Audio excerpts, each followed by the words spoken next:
स्वागत है आप सभी का। मैं हूं कृतिका और देश का सबसे भरोसेमंद चैनल डीडी न्यूज पर लेकर हाजिर हूं आपका अपना पसंदीदा शो खबरों का सरपंच न्यूज पंच। और इस कार्यक्रम के जरिए हम आप तक हर रोज देश दुनिया से जुड़ी तमाम वो खबरें पहुंचाते हैं जिन पर रहती है हम सभी की नजर, क्योंकि न्यूज पंच में सिर्फ खबर नहीं होती बल्कि होती है हर एक खबर की पूरी पड़ताल। और आज जिन प्रमुख खबरों की करने वाले हैं हम पड़ताल, जानेंगे लेटेस्ट अपडेट अपने संवाददाताओं से। सबसे पहले एक नजर डालेंगे उन प्रमुख खबरों पर। जी हां, उन प्रमुख खबरों में अगर बात करें तो सबसे पहली और प्रमुख खबर है सेना से जुड़ी। जी हां, होश उड़ाएंगे ड्रोन, दुश्मन होगा तबाह। अब सेना में ड्रोन को भी शामिल किया जा रहा है, क्योंकि अब जो जंग होगी वो सिर्फ जमीनी स्तर पर नहीं होगी बल्कि आसमान से भी ये जंग होगी। और ये ड्रोन कहीं ना कहीं हमारे देश की जो भारतीय सेना है उसकी शक्ति को बढ़ाते हुए नजर आएंगे। आखिर कैसे भारतीय सेना की शक्ति को बढ़ाएंगे ये ड्रोन, बताएंगे विस्तार से आपको इस खबर के बारे में। लेकिन इसके साथ ही जो दूसरी प्रमुख खबर है वो भी आपको बता दें।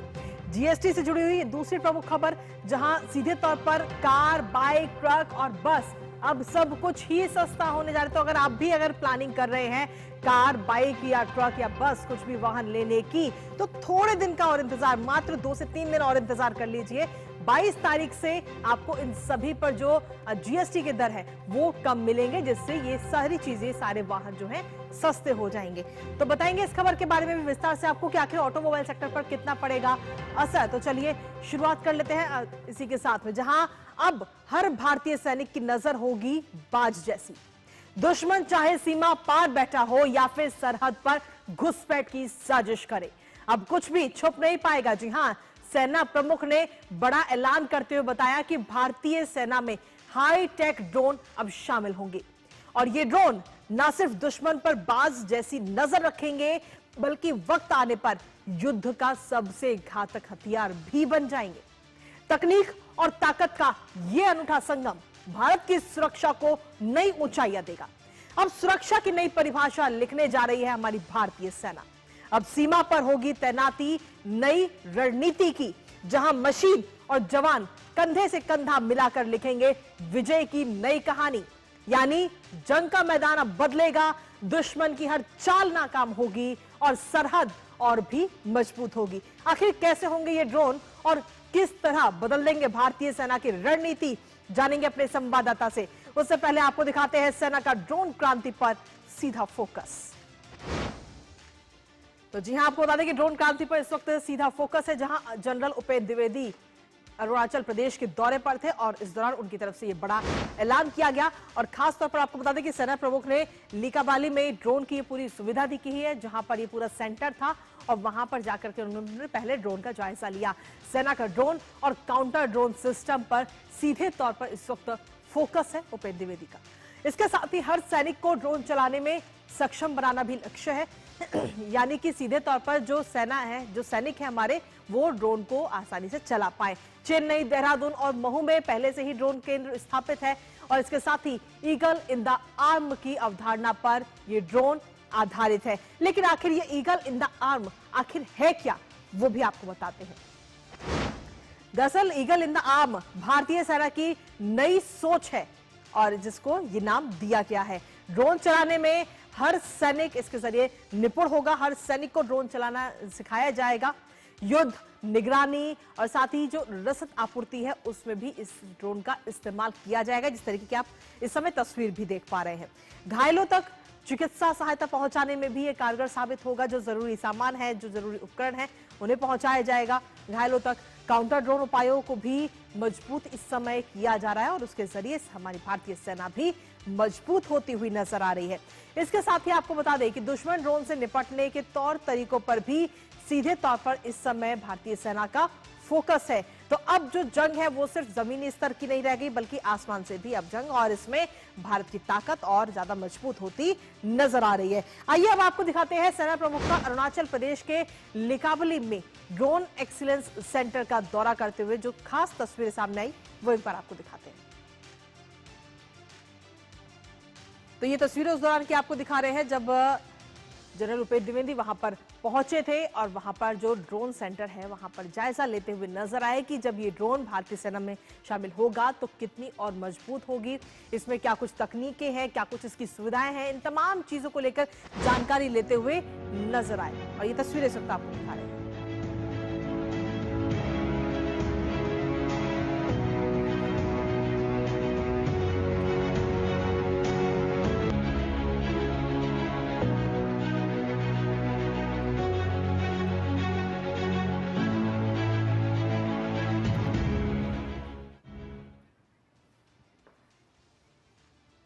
तो ये तस्वीरें हमने आपको दिखाई, बीते कल की ये तस्वीरें थी, लेकिन आखिरी सवाल ऐसे में ये भी है कि आखिर ड्रोन ही क्यों जरूरी है, क्योंकि ड्रोन अब युद्ध के मैदान का जरूरी हिस्सा आगे आने वाले समय में बनता हुआ नजर आ रहा है, क्योंकि अब युद्ध जो है वो सिर्फ बंदूकों से नहीं होंगे।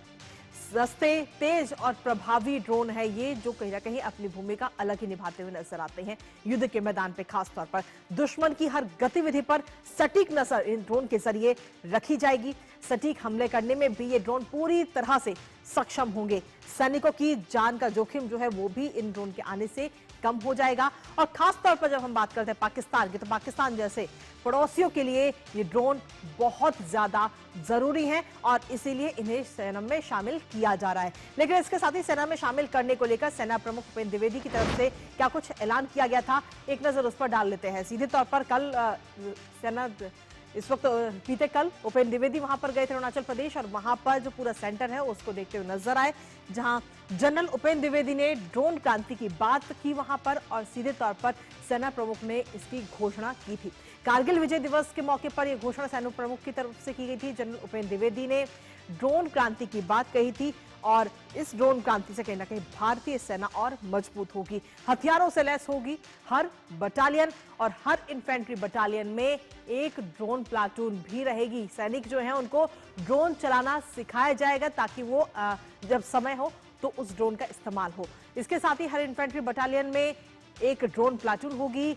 आर्टिलरी रेजिमेंट्स को भी काउंटर ड्रोन दिए जाएंगे, जिसमें खासतौर पर आपको बता दें कि सिस्टम, लाइटर, म्यूनिशंस, सटीकता और सुरक्षा बढ़ाने के लिए दिव्यास्त्र बैटरी भी होगी। और आने वाले दिनों की जब हम बात करते हैं तो कई गुना मारक क्षमता जो है वो भी बढ़ेगी। आधुनिक और भविष्य के लिए सेना इस समय तैयार हो रही है। तो ये तमाम बातें सेना प्रमुख की तरफ से कही गई, और ऐसे में कहीं ना कहीं भारतीय सेना जो है वो मजबूत तो हो ही रही है, लेकिन वहीं दूसरी तरफ जो दुश्मन देश हैं उनको भी खबरदार करती है कि भारत की तरफ अब आंख उठाकर भी नहीं देखना और इसका सोचना भी मत। हाल ही में इसका जीता जागता उदाहरण हम इससे पहले देख चुके हैं, लेकिन सीधे तौर पर आपको बता दें कि सेना में अब एक ड्रोन क्रांति की एंट्री अब हो चुकी है, क्योंकि अब जो जंग है वो सिर्फ जमीन से नहीं बल्कि आसमान से भी लड़ी जाएगी, और भारत की ताकत इसमें मजबूत होती नजर आ रही है। इसी के साथ चलिए अब रुक कर लेते हैं हमारी अगली महत्वपूर्ण खबर का, और अगली महत्वपूर्ण खबर का रुख करेंगे, लेकिन उससे पहले रुकते एक छोटे से ब्रेक के लिए। जिन्होंने यूज किया है वो जानते हैं असली हींग का स्वाद। MDH सुपर हींग, शुद्धता का असली तड़का। MDH पता है, कल जो है मेरे घर पर NSO के अधिकारी आए थे। मैंने तो उन्हें सारी सही जानकारी दे दी। हाँ, मेरे घर पे भी आए थे। अच्छा, तो मैंने भी उनको सारी जानकारी दी। ये NSO क्या है और क्या जानकारी दी आप लोगों ने उन्हें? अरे NSO यानी नेशनल स्टैटिस्टिक्स ऑफिस, जो इस समय पूरे देश में हाउस होल्ड हेल्थ एक्सपेंडिचर सर्वे कर रहा है, जिसके अंतर्गत पूछा जा रहा है कि पिछले 1 साल में किस तरीके की बीमारियां हुई हैं, कितना खर्चा आया है और बीमा का फायदा हुआ या नहीं। और अगर किसी घर में महिला माँ बनी है, कोई टीकाकरण की गई जाँचें और डिलीवरी किसके द्वारा हुई, कहाँ हुई, और सबसे जरूरी बात, माँ और बच्चा सुरक्षित है या नहीं। और ऐसी स्वास्थ्य संबंधी जानकारियां इकट्ठी की जाती हैं, और हमसे साझा की गई जानकारी के द्वारा सरकार ये तय करती है कि आने वाले समय में स्वास्थ्य संबंधी नीतियां कैसी हों, सुविधाएं बेहतर कैसे बने। और सबसे महत्वपूर्ण बात, ये सारी जानकारी 100% गोपनीय रखी जाती है। हमने तो अपनी जिम्मेदारियां निभा दी, अब बारी है आपकी। जब धरती चीर कर निकलता है लोहे का पत्थर और मिलता है मोंगिया के जोश से, फिर तपता है, पिघलता है और बनता है फौलाद। अब होता है सरिया सारी खूबियों के साथ। मोंगिया स्टील, मजबूत देश का मजबूत सरिया। दादी के हाथों का जादू और खुशबू से महकता घर। MDH गरम मसाला, असली मसालों से भरा हूँ मैं, क्योंकि हर रिश्ता है स्वाद से जुड़ा। और ब्रेक के बाद एक बार फिर से स्वागत है आप सभी का। रुक करते हैं हमारी दूसरी महत्वपूर्ण खबर का। भारत में आपको बता दें कि हाल ही में सरकार ने goods and service tax structure के स्लैब्स में बड़ा बदलाव किया, और इसका असर कई इंडस्ट्रीज पर सीधे पड़ने वाला है। तो वहीं ऑटो सेक्टर की जब हम बात कर रहे हैं, और इससे जुड़ी तमाम इंडस्ट्री के लिए गेम चेंजर भी यह साबित हो सकता है। दरअसल नए GST ढांचे के तहत दोपहिया, छोटी कारें, ट्रैक्टर, बसें और कमर्शियल व्हीकल्स पर टैक्स घटा दिया गया है। इससे गाड़ियों की कीमतें कम होंगी, उनकी जो डिमांड है, जो मांग है, वो बढ़ेगी और रोजगार के नए अवसर भी पैदा होंगे। जीएसटी 2.0 को लेकर सरकार का दावा है कि यह सुधार मेक इन इंडिया, पीएम गति शक्ति और क्लीन मोबिलिटी जैसे अभियानों को भी मजबूत करेगा।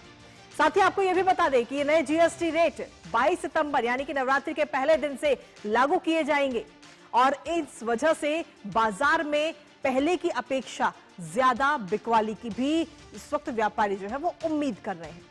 जीएसटी 2.0 से ऑटोमोबाइल सेक्टर पर आखिर कितना प्रभाव पड़ेगा, जानेंगे अपने संवाददाता से।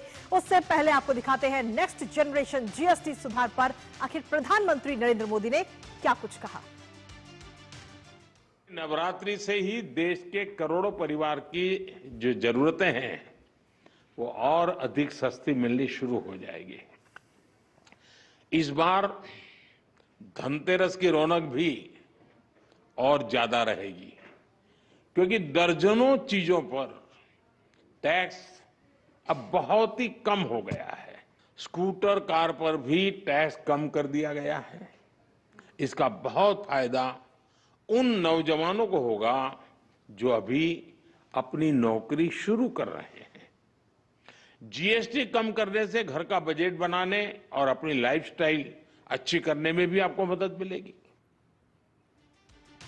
तो जीएसटी की रेट जो कम हुए उससे कितना असर पड़ने वाला है, उस पर प्रधानमंत्री नरेंद्र मोदी ने ये बात कही। लेकिन इसी के साथ ही ऑटोमोबाइल सेक्टर में आखिर किस तरीके से ये बाहर आने वाली है 22 सितंबर से, एक नजर उस पर डालते हैं। क्योंकि सीधे तौर पर जीएसटी रेट कम होने की वजह से रसोई का खर्चा तो कम हुआ ही, लेकिन ऑटोमोबाइल सेक्टर की जब हम बात कर रहे हैं तो इसमें बाइक्स, कार और बसों पर जीएसटी 18% कर दिया गया है, जो कहीं ना कहीं पहले की अगर हम बात करें तो 28% था। इसके साथ ही ट्रैक्टर जो कि किसान अधिकतर यूज करते हैं, उन ट्रैक्टर्स पर भी 5% जीएसटी इस समय कर दिया गया है।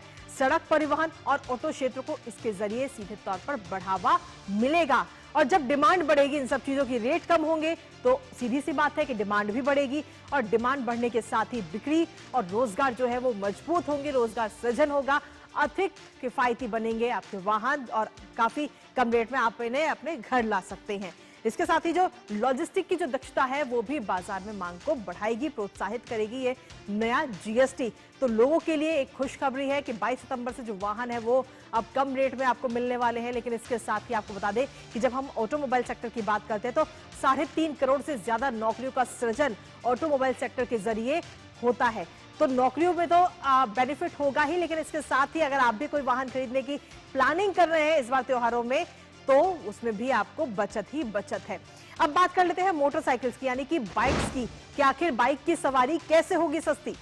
जीएसटी बाइक्स पर पहले 28% था, उसे घटाकर 18% कर दिया गया है, जिसके जरिए युवाओं, पेशेवरों और खासतौर पर जो निम्न मध्यम वर्ग है उसको काफी हद तक राहत इसके जरिए आगे आने वाले समय में मिलेगी। ग्रामीण और साथ ही जो अर्ध शहरी क्षेत्र है वहां पर बाइक परिवहन को सबसे ज्यादा तवज्जो दी जाती है और प्राथमिक साधन के तौर पर बाइक को देखा जाता है।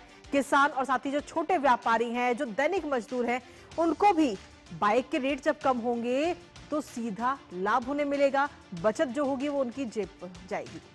इसके अलावा अगर कोई भी कंज्यूमर जो है, कोई कस्टमर अगर बाइक को ईएमआई पर खरीदता है तो जब बाइक का रेट कम होगा तो उसकी ईएमआई में भी कमी होगी और जब ये कमी होगी तो उसका असर आपकी जेब पर पड़ेगा और बचत आपको होगी।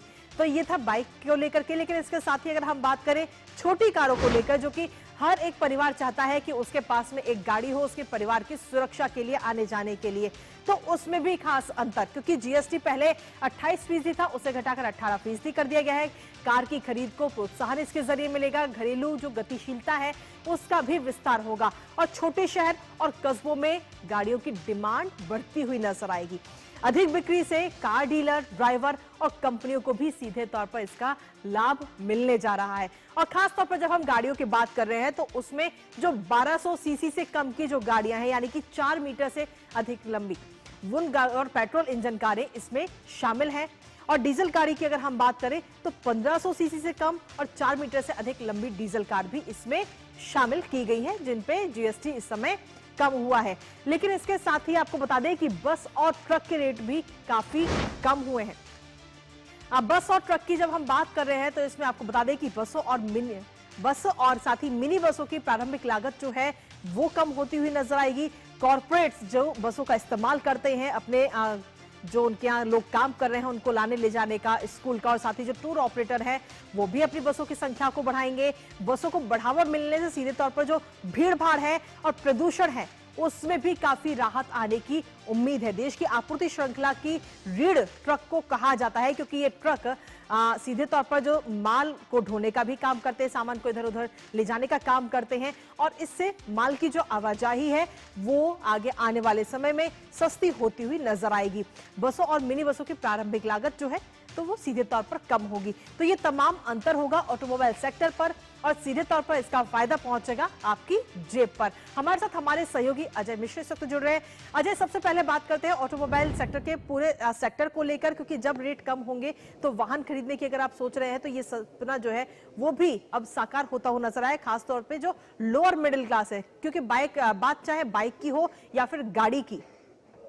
आपने बिल्कुल सही कहा। और लोअर मिडिल क्लास की अगर बात करें तो अगर आप पूरे ऑटोमोबाइल सेक्टर को देखें तो 75% जो है वो हिस्सेदारी दोपहिया वाहनों की यानी 2 व्हीलर्स की है, जिसका ज़्यादातर इस्तेमाल अर्बन मोबिलिटी के लिए और गांव में आने जाने के लिए किया जाता है। तो सबसे ज़्यादा असर जो है वो उसी क्लास पर पड़ेगा। और जिस तरह से आपने बताया कि 10% का जो रिडक्शन किया गया है ऑटोमोबाइल में, ख़ासतौर पर 2 व्हीलर सेगमेंट में, उसका असर आम जनता पर होगा। पर आप ऑटोमोबाइल सेक्टर में अगर आप 6 महीने पहले की खबरें देखें तो इस ऑटो सेक्टर में जो मंदी की खबरें थी, लगातार 3 महीनों से जो बिक्री के आंकड़े घट रहे थे, जो एक्सपोर्ट्स के आंकड़े प्रभावित हो रहे थे टैरिफ जो प्रॉब्लम्स हैं उसकी वजह से, उसमें एक तरह से निराशा का माहौल था। और लगातार कह रहे थे कि इस पूरे सेक्टर को, क्योंकि बहुत बड़ा एम्प्लॉयमेंट जनरेटर है, 3.5 करोड़ का आंकड़ा आपने दिखाया।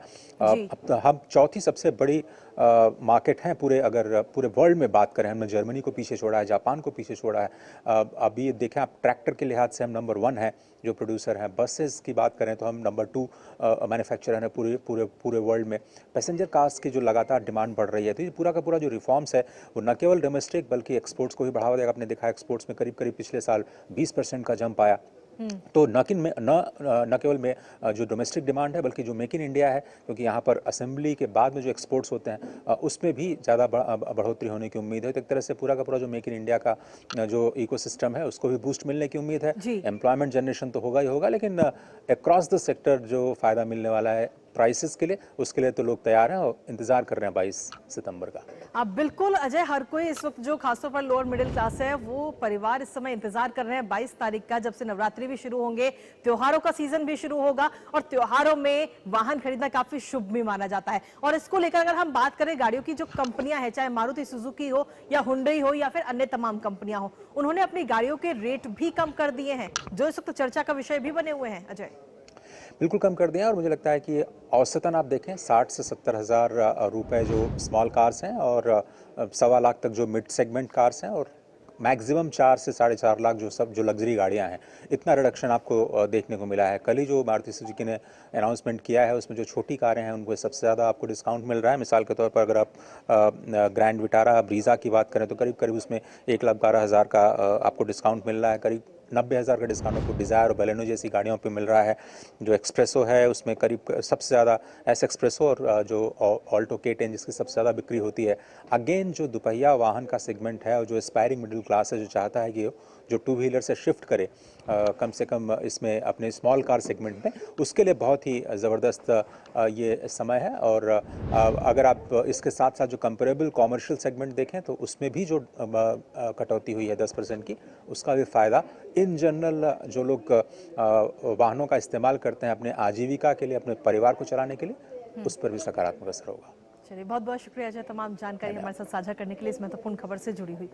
तो सीधे तौर पर त्योहार होने वाले हैं शुरू, और 22 सितंबर से नवरात्रि का पहला दिन है 22 तारीख को, और तभी से जीएसटी के जो ये कम रेट हैं वो लागू भी हो जाएंगे। यानी कि अब आप जब मार्केट में जाएंगे तो आपको होने वाली है बचत ही बचत। और खास बात यह है कि ये बचत सिर्फ त्योहारों के लिए नहीं बल्कि आगे पूरे समय के लिए है, पूरे भविष्य के लिए भी आपको इसके जरिए सहायता मिलेगी और बचत होगी। तो आपकी रसोई पर भी असर पड़ेगा और साथ ही आपकी जेब पर भी इसका असर पड़ने जा रहा है। और इसी के साथ फिलहाल मेरे साथ न्यूज़ पंच में मुझे और हमारी पूरी टीम को दीजिए अनुमति। दोपहर 2 बजे फिर होगी आपसे मुलाकात कुछ और महत्वपूर्ण खबरों के साथ। तब तक के लिए नमस्कार।